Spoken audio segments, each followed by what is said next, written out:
I'm Doug Siravo. I talk sports, politics, and faith. This is the Doug Siravo Show.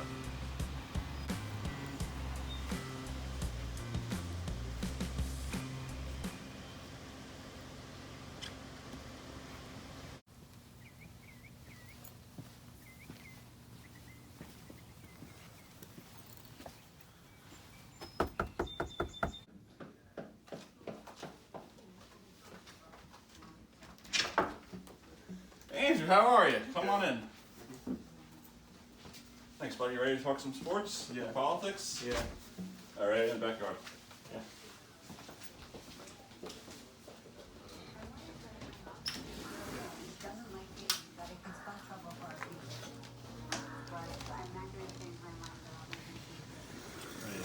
Set everything up there. And we're good to go. When you talk about sports and politics, you want to make sure you have the right facts. Working with Andrew has been a pleasure. He's a great co-host, a great sports reporter that when we covered the Falcons baseball team. I'm really looking forward to what we put together in this episode. All right, I need the openings. All right, for today, Yeah, like what opened? today opened was the barbershops, hair salons, nail salons, and tattoo parlors. Andrew, I gotta type this out. You can't rush it. Okay. I like working with Andrew, but sometimes he thinks that my typing skills are as fast as the way he speaks. Barbershops, Barbershops, hair salons, hair salons, tattoo parlors, and nail salons. tattoos, and nails. Anchor's recording. You are listening to the Doug Siravo Show with your host, Doug Siravo.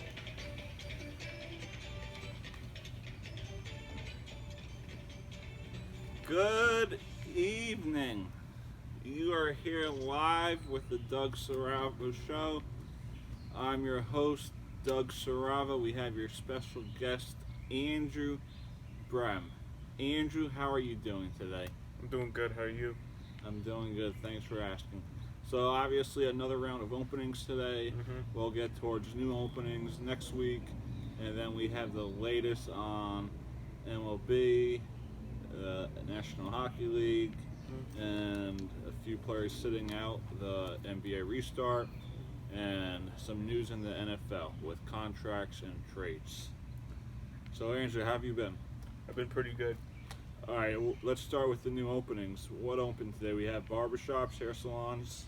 Nail salons, tattoo parlors, I think child care centers, and then also public pools. So how do you think this helps the future, or do you think it gives a risk towards the virus going back up? I think there won't be a second wave because Murphy has been opening things slowly, and he's trying to take everything slowly in order to prevent a second wave from happening, because these other states in our nation have opened up a little too soon, and they're seeing spikes in the amount of in the amount of coronavirus cases, like Texas, Florida, those states. So you work in a supermarket. How's that been? Are you guys following precautions? Obviously, you've been open since the start of the pandemic, but what's it like now? Is there more people crowded? Do you feel like there's a risk? Well, there are only a few differences. The differences for me is that I have to wear a mask because it's a state law in New Jersey where you got to wear a mask in public places now until the virus is over with, and my job requires all front-end employees to wear gloves as well, which I'm doing that too.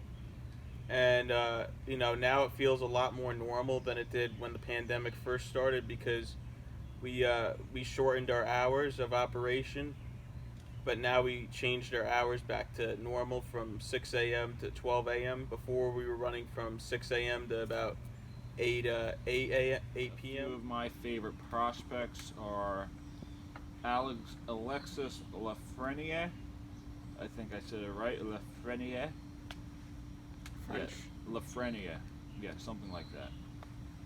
And then Quentin Byfield, Alexander Holtz, Lucas Raymond, and Jamie Drysdale. Obviously, if the Devils get number one, they have to go after Alexis. Here we go again. Lafreniere, or Quentin Byfield. MetLife Stadium. One playoff appearance in the last 10 years, basically, at that stadium. That tells you how awful they are. They're basically amateurs. Giants had one playoff game there. Jets Exactly. haven't done much.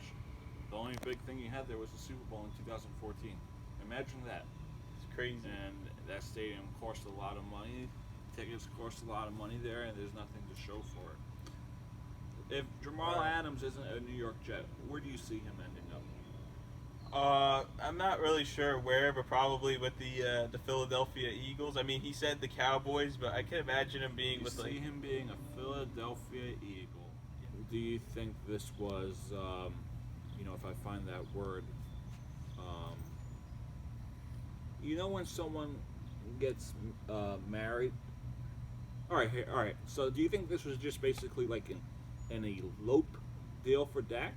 You think maybe he just said yes because he knows he may not get that contract that he wants? So do you think he just eloped it and figured, I'll take it, and maybe if it's not meant for me to be a Cowboy, I'll go chase that $40 million somewhere else? Do you think he just said, you know what, I'm gonna stay here for now? Yeah, I think he did that. A lot of these players, whenever they feel like they're stuck, they start off somewhere, and I think then they figure out where to go next. I think that's what this man is doing. I think he's literally staying with the Cowboys first, and then he'll eventually move somewhere else, probably like the California or something, to like the 49ers or the Raiders. I see the Raiders being a fit, as they don't know what they could get from Derek Carr. Right. I see there's a few teams out there that could use a quarterback, and you can look at the Saints, see how it goes with it. Winston, will he be the answer after Drew Brees retires? Right. You can look at the Chargers, and there's a lot of teams out there that could use a quarterback eventually. But I think ultimately he'll stay in Dallas, given what this year could recap. Right. Okay. Meaning how the year will go for them. So let's also talk about the coronavirus, because there's a lot of teams now that's having multiple players get in touch with this virus. Mm-hmm. So do you believe that the NFL will have a season this year, fans or not? That's a good question. So will we see NFL football at all, whether there's fans or no fans? Because I think there will be an NFL season, because people are getting tired of not having sports on, so I think there will be sports by that point. And I can imagine the cases will be lower by that point, and they could possibly find an alternative to have people sit in the stadium by spacing people one seat over. So I think it could possibly happen. And Murphy, according to Governor Murphy, he said he probably will allow fans in the stands in the stadium this fall at MetLife. He said that? Yes, he did. All right, Andrew, what a good show today. I'll see you next week, all right? Take care. Take care, buddy. I'll walk you out. Yep.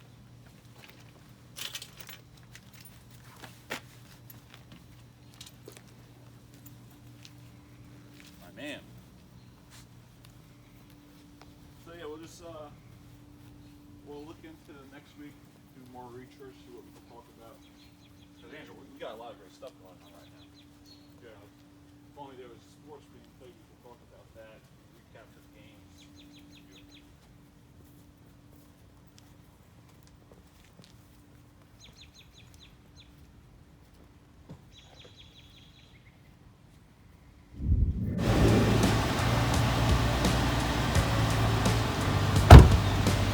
I'm Doug Siravo. I talk sports, politics, and faith. This is the Doug Siravo Show.